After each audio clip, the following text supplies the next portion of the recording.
These are the Gabriel 2.0 gloves, and they are probably the best 5-finger gloves on the market right now for HEMA. We've been using these collectively about 4 years, so I think it's about time we gave our review on them. Well, this is the old pair.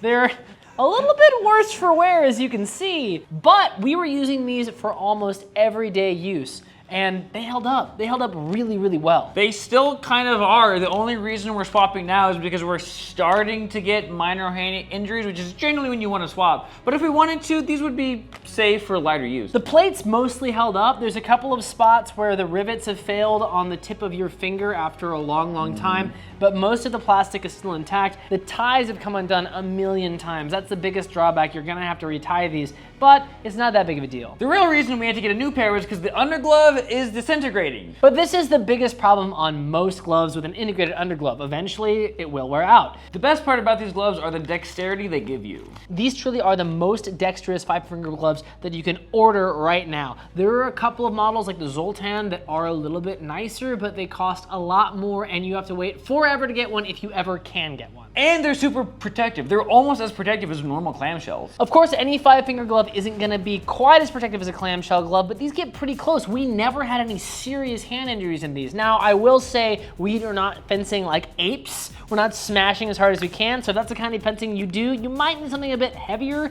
But honestly, I've heard of just as many injuries through clamshells when people are fencing badly. The only possible weak spot is getting stabbed in between the fingers, but if you're holding a sword, that's not really an issue. It has a lot of plating and extra protection on the knuckles to make sure nothing slides through when the glove is closed, but if you're stupid enough to put your hand out like this and get stabbed down it, that's not really the glove's fault.